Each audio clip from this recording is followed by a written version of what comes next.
गीता 745 श्लोक भीष्म पर्व 700 श्लोक भितर सीमित। ये 700 श्लोक भितर प्रथम श्लोक और द्वितीय श्लोक ये दुईटा श्लोक को देखो आप। प्रथम आरंभ और सरुचि धर्म क्षेत्रे कुरुक्षेत्रे समवेता दुर्चक मामेका पांडवश्चैव किं कुर्वत संजय।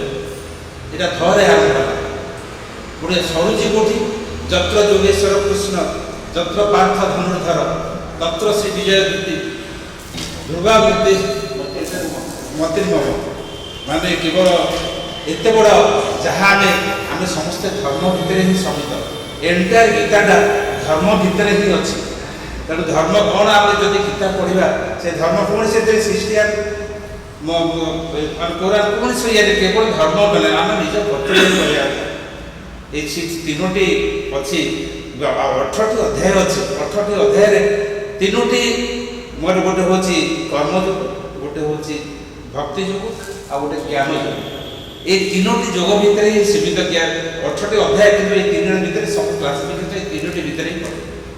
मोर अनुवाद प्रथम अनुवाद जहाँ लिखी बहुत मत ये लगिला प्रकृत में एत तत्व प्रयोग कर एबे भी बहुत चेष्टा करी तथापि भी भूल थाईपे।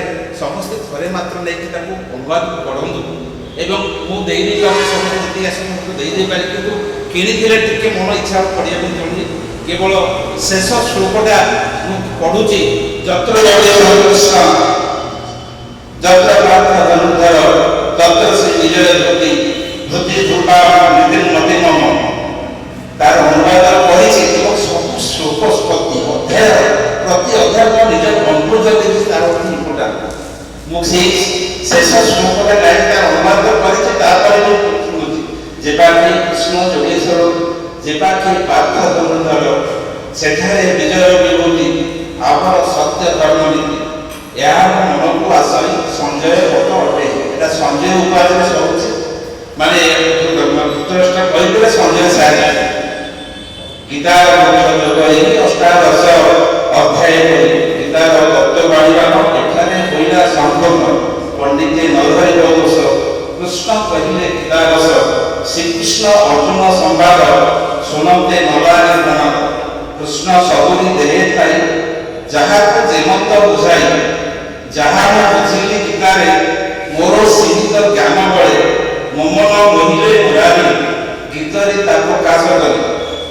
गीता ज्ञान मो घर ना तेणु मन बुझु ना जहाँ बुझिली जेते बेले ताहा लिखिली भाव पिता माता आशीष श्रीकृष्ण शुभ प्रसाद वैश्वकुल बिंबाधर ज्येष्ठ पुत्र कामु आसब गीता ज्ञान मायाधर मायाजन जहा पढ़व शुणव भवबंधन मुक्ति हम कृष्ण आश्रित प्राणीकर अशुभ काल हुए दूर मनुष्य संसारे दुर्लभ जेबे कृष्ण रे करे भाव छंदा चरणे करो आस सकल दुख हेब नाश सुजने शुण हरि कथा हरि करिबे सर्वव्यथा। हे प्रभु जगत ईश्वर मते ये संसार उधर अनेक जन्म नेउथिबी तोहर गुण गाउथिबी शेष जन्म रे मुक्ति दिय न लागु तोर माया मोह तो देहे जेबे लीन हेबी तोर जन्म सार्थक भाबिबी। श्रीकृष्ण अर्जुन को बाणी सुनते पाप क्षय पुरी भक्ति कृष्ण पादे कर एलाभ मनुष्य जन्मर ओम तत्सत्र उच्चार कृष्ण कठारे मन स्थिर श्रीमद् भगवत गीता ब्रह्म विद्या को जे बुझई श्रीकृष्ण अर्जुन संवाद यही मोक्ष संन्यास योग गीतरे लिखिले मुपूर्ण अष्टादश अध्याय संपूर्ण। ओम तत्सदिति श्रीमद् भगवत गीतासु उपनिषत्सु ब्रह्म विद्यायां योगशास्त्रे श्रीकृष्णार्जुन संवादे मोक्ष संन्यास योग नाम अष्टादश अध्याय।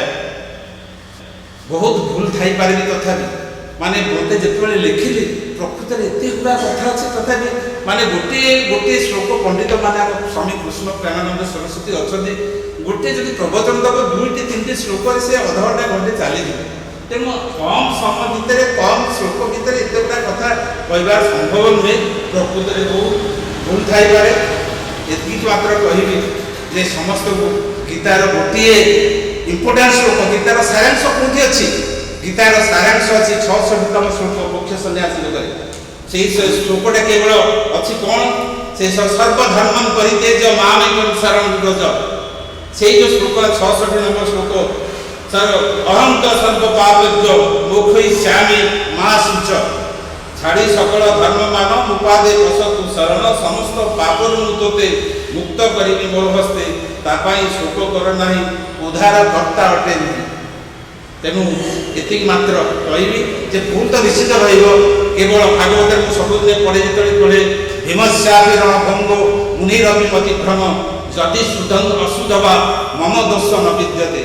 हे पंडित हे श्रोता बंधु केवल यह पाठ करंतु दोषा दोष जहाँ मत टेलीफोन माध्यम टेलीफोन नंबर दिखाई मत जन परवर्ती संस्करण संशोधन करी मोर श्रम सार्थक हम भावी।